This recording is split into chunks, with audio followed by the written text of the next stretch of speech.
Welcome to the deep dive. So, if you've been keeping an eye on crypto, you know Bitcoin's been, well, quite the roller coaster lately. Absolutely. It shot up to a new all-time high, which was amazing, but then pulled back pretty sharply. We're sort of in this tense moment, right? A consolidation phase. Yeah.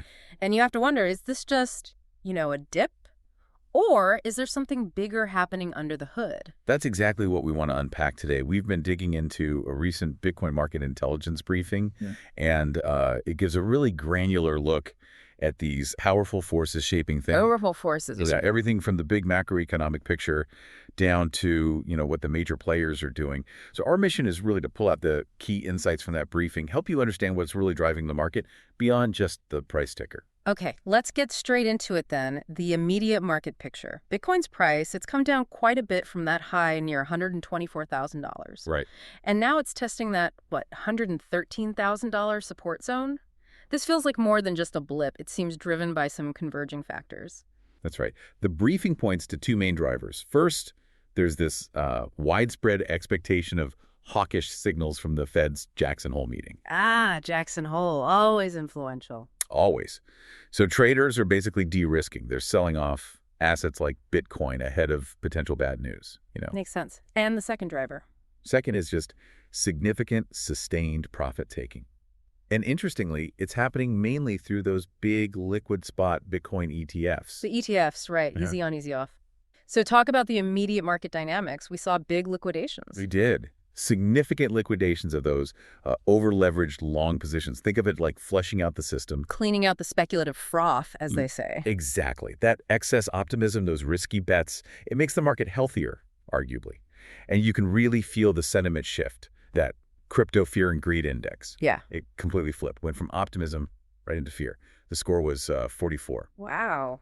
That's a definite change in mood. For sure. And price-wise, right now, it's trading in a really tight band, sort of between $113,500 and $114,000, down maybe 1-3% over the day. Okay. The intraday range was a bit wider, like $112,500 up to almost $116,000. Yeah. But zooming out, it's roughly an 8% pullback from that $124,500 high. And the whole crypto market cap has shrunk a bit. It has, down to about $3.82 trillion. But what's interesting is Bitcoin's dominance, it's holding steady around 60%. Still the leader, even in the downturn. Okay, so let's pivot to the technicals. What are the charts saying? Any bearish signals emerging? Yeah, the last 48 hours or so have thrown up some warning signs, technically speaking. Yeah? Bitcoin's price, it broke decisively below a key ascending trend line. The one that was providing support since, April? That's the one. A pretty important structural break. Also, the price closed below the 50-day EMA, the exponential moving average. Which was acting as support before. Exactly. Now it's around $114,910, acting more like resistance. Plus, momentum indicators. The RSI, Relative Strength Index, it's at 42. So below the neutral 50 mark, that suggests bears are in control for now. And the MACD, moving average convergence divergence. Let me guess. Bearish. Yep, printed a bearish crossover. So the MACD line is below the signal line. All points to near-term downward pressure. Okay, so lots of short-term red flags on the charts. But you mentioned conflicting signals earlier. Does the longer-term view offer any comfort? Well, that's the interesting part. While these immediate signals are definitely bearish, the longer-term chart patterns, they actually still look pretty constructive. How so? The price recently hit the upside targets from earlier bullish patterns, like an inverse head and shoulders and a rectangle consolidation. That suggests the underlying potential for a longer run higher might still be there, even after this correction. So it's like a short-term pullback within a potentially larger uptrend? Creates a bit of a conflict for traders, right? Precisely. A conflict between the immediate bearish pressure and the longer-term structure. So, given that conflict, what are the really critical price levels everyone's watching right now? Support and resistance. Okay, key levels. Immediate support is really that $112,000 to $113,500 zone. That's the critical defense line for the bulls. And if that breaks. If that fails, you're likely looking at deeper corrections. Secondary support would be the psychological $110,000 level. Then below that, major structural support around $106,000. That was previous resistance, so you'd hope it holds. And the sort of worst-case scenario, downside risk? Way down would be $100,000. Seems unlikely in the immediate term, but it's, the major psychological floor. Okay, and on the upside, what needs to happen for recovery? First hurdle is reclaiming $116,000. Then you've got the big psychological barrier at $120,000. And ultimately getting back to that previous all-time high zone around $123,000 to $124,000. Got it. Now let's zoom out again to the macro picture. You mentioned Jackson Hole casting a shadow. It feels like the market's just waiting. It really is. Suspended animation is a good way to put it. Headline one is basically Bitcoin price stalling as traders await Fed Chair Powell's remarks. So everyone's just holding their breath for Powell's comments on interest rates, inflation. Exactly. And the market seems to be pricing at a pretty hawkish tone, anticipating maybe higher rates for longer, which is leading to this de-risking we talked about. And there was another macro factor mentioned, something about tariffs. Yeah, headline 2 highlights concerns about potential new tariffs, like Trump's proposed 50% tariffs on aluminum and steel. That injects more risk-off sentiment, fears of economic contraction. So how does all this square with the idea of Bitcoin being a sort of, digital gold or an uncorrelated hedge? It sounds like it's acting very much like a risk asset right now. It really challenges that simple narrative, doesn't it? It's behaving much more like a high beta risk asset, meaning it swings more than the overall market. Higher highs, lower lows kind of thing. Sort of, yeah. And when the cost of capital goes up, or it looks like it might, these high beta assets are often the first things institutions sell. And the ETFs play into this. It's that double-edged sword we mentioned. The Spot ETFs were incredible for bringing in institutional money during risk-on times. But now, they've kind of tightly tethered Bitcoin's short-term price movements directly to Fed policy. So, ironically, these instruments designed for a decentralized asset have kind of centralized its short-term price discovery around a central bank. It's a fascinating paradox, isn't it? Really interesting turn of events. So, beneath all this surface volatility, there's this complex institutional dynamic playing out, a kind of tug of war. Absolutely. And the data shows it clearly. Headlines 3 and 4 point to the Spot Bitcoin ETFs having 4 straight days of net outflows. Big ones, totaling around $780 million. Wow, over $750 million out. Yeah, and Tuesday was huge, a $523 million net outflow just on that day. That's like a 300% jump from Monday, mostly from Fidelity's FBTC down $247 million, and Grayscale's GBTC down $116 million. Any exceptions? Interestingly, BlackRock's IBIT, the biggest one, had 0 net outflows that day. So some nuances there. But then you get this completely opposite story. Headline 5, right? Kindly MD, a healthcare company. Right. A stark counter-narrative.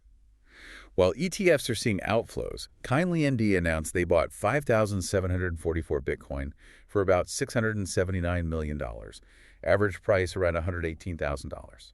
And they said this is just the beginning, aiming for a huge corporate treasury. Exactly. The first step in a plan to potentially hold up to 1 million Bitcoin in their treasury. 1 million BTC? That's ambitious. It certainly signals massive long-term conviction. So what this really highlights is a clear and I think growing bifurcation. Okay, break that down. Bifurcation between what? Between hot money tactical capital, using the ETFs for quick in and out moves, de-risking before macro events, like one analyst said, folks using a simple way to hop on and off Bitcoin. Right, the fast money. And then you have the cold storage capital. Long-term strategic players like Kindly MD who see Bitcoin as a core treasury asset, operate on multi-year timelines, and view these dips as buying opportunities. So the current volatility is basically these two types of capital bumping up against each other. That's a great way to put it. It's the friction between those two worlds. The tactical traders create selling pressure, and the strategic accumulators are there absorbing that supply. And the on-chain data looking directly at the blockchain, that gives us a kind of microscopic view confirming this shakeout. It really does. Headline 6 shows that short-term holders, people who've held for less than 155 days, they sold over 20,000 BTC at a loss to exchanges just since Sunday. Ouch. Selling at a loss. Yeah, it peaked on Tuesday with about 23,520 BTC moved. This often signifies panic selling or capitulation from newer entrants. But then headline 7 paints the opposite picture with the whales. Exactly. A mirror image. While the short-term guys were selling, the whales, those large wallets, scooped up over 20,000 BTC just in the past week. Shows real conviction at these lower prices. And what triggered this transfer? The liquidations you mentioned earlier. That was the catalyst. Headline 8 talks about that cascade of forced liquidations. At least $116 million, some reports say maybe even $450 million across the derivatives market. It just wiped out the over-leveraged bets. So, connecting the dots for us, what does this on-chain picture really mean? It's textbook market reset. You have short-term holder capitulation, buying high, panic selling, low meeting whale accumulation.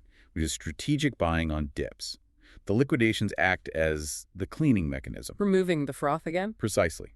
Reduces speculation, strengthens the holder base, and potentially builds a more solid price floor for the future. It's painful for those liquidated, but arguably healthy for the market long term. Okay, let's shift focus a bit to regulation. The briefing highlighted a kind of growing divergence between the US and Asia. Yes, that's becoming quite noticeable. Headline 9 points out the US SEC yet again postponed decisions on a bunch of crypto ETF applications, not just Bitcoin, but Ethereum and others too. So, more waiting, more uncertainty in the US market. Same old story. Pretty much. It perpetuates this regulatory limbo that the industry has been dealing with for a while now. But contrast that with Asia. Headline 10 mentions South Korea and Japan. Right. A stark contrast. South Korea and Japan are actively moving forward. They're developing comprehensive frameworks for stablecoins, one backed in Korea, yen denominated in Japan. So they're trying to encourage innovation, but within clear rules. Exactly. Fostering innovation in a controlled way. This shows a significant east-west divergence. The U.S. seems reactive, maybe indecisive, while key Asian economies are creating clear, constructive paths forward. And why focus on stablecoins specifically? Stablecoins are really foundational. They're crucial for things like DeFi, for payments, acting as that bridge between traditional finance and the digital asset world. So getting stablecoin regulation right is a big step. Does this divergence pose any long-term risks? It potentially does for the U.S. especially. In the global race for leadership in digital finance, clear and effective regulation attracts talent, it attracts capital. Ongoing uncertainty in the U.S. could push innovation elsewhere. Now, something else the briefing highlighted was this kind of disconnect between the volatile price and the underlying network fundamentals. Yes, this is a really profound point and often overlooked during price corrections. There's a huge gap between the price action and the actual health and strength of the Bitcoin network itself. How so? What are the indicators there? Well, headline 11 notes that Bitcoin mining difficulty is still at an all-time high. It's at 129.44 trillion. Which means? It means mining Bitcoin is harder than ever, requiring more computational power. This indicates a fiercely competitive mining environment, which translates to a very secure network. Unprecedented resources are being dedicated to it. Okay. And what about hash rate, the actual computing power? Headline 12 mentioned a dip. There was a short-term dip reported, down about 13% to around 862 exahashes per second. Yeah. But, and this is important, the 7-day moving average, which smooths out daily fluctuations. A more reliable indicator. Generally, yes, that 7-day average is still near its all-time high, around 966 exahashes per second. So immense computational power is still securing the network. Daily figures can be noisy. So why is this disconnect between price and network strength significant? Why is it bullish long term? Because mining difficulty adjusting upwards, even while the price pulls back, shows incredible long-term conviction from miners. These miners make huge capital investments, hardware, energy contracts. They wouldn't do that unless they believed in Bitcoin's long-term value proposition. They're not just reacting to daily price swings. Not at all. Their investment signals deep belief, providing this fundamental anchor of value for the network, regardless of short-term market sentiment or speculative trading. It's a really strong signal. Okay, so let's try to synthesize all this. Pulling it all together, the current market feels like a major structural shakeout, right? Fueled by macro uncertainty, clearing out leverage, testing people's conviction. That's a good summary. And the key takeaway is that clear schism we talked about. The short-term holders, the tactical ETF traders, they're selling, either locking in profits or de-risking. While the long-term holders, the whales, the strategic corporates like Kindly MD, they're systematically accumulating, buying the dip. It's this crucial transition, a rebalancing of Bitcoin ownership from potentially weaker, more reactive hands to stronger, more convicted hands. So looking ahead, what are the potential scenarios? What should people be watching for? Okay, forward look. Short-term bearish scenario. Powell comes out hawkish at Jackson Hole. That could push Bitcoin below that $112,000 support. Then we'd be looking at tests of $110,000, maybe even $106,000. And continued heavy ETF outflows would probably accelerate that. Definitely. That would add fuel to the fire. Now, the bullish short-term scenario, Powell is maybe more dovish or even just neutral, less hawkish than feared. That could spark a relief rally. Could do, yeah. We'd look for a reclaim of $116,000 first, then targeting that $120,000 psychological level. And a clear reversal in those spot ETF flows, seeing money come back in. That would be strong confirmation. So key catalysts to watch are pretty clear then. Absolutely. Number one, the precise language Powell uses. Number two, the daily spot ETF flow data. Number 3, whether that $112,000 support level holds or breaks.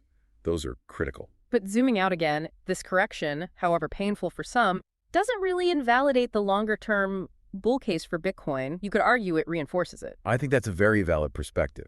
The unwavering corporate accumulation we're seeing, the infrastructure maturing with things like ETFs despite the outflows, and especially that fundamental strength of the mining network, those pillars remain strong. And the analyst price predictions cited in the briefing, they reflect that longer-term view. They do. They're looking well beyond this current volatility. Vinex seeing $180,000 by 2025, Bernstein talking $150,000 to $200,000 in the next year, Scaramucci thinking $180,000 to $200,000 perhaps even by year end. So the message is, frame this current choppiness within that much broader multi-year picture. It could be seen as a strategic entry point for those with a long horizon. That seems to be the underlying message from the strategic players, yes. Okay, so wrapping up. What we're really witnessing here isn't just random market noise. It feels like a significant transfer of conviction, a transfer of capital, being shaped by these big global economic forces and very different institutional behaviors. That's right. And maybe a final thought to leave listeners with. Given that unwavering resilience of the network's fundamentals and this consistent buying from long-term strategic players, what does this whole shakeout truly signify? Yeah. Is it just a temporary test of Bitcoin's strength in the face of macro headwinds? Or is it actually a kind of profound reaffirmation of its foundational value, clearing the way for the next phase? Something for everyone to mull over, definitely. Keep exploring, keep thinking critically, and we'll catch you on the next deep dive.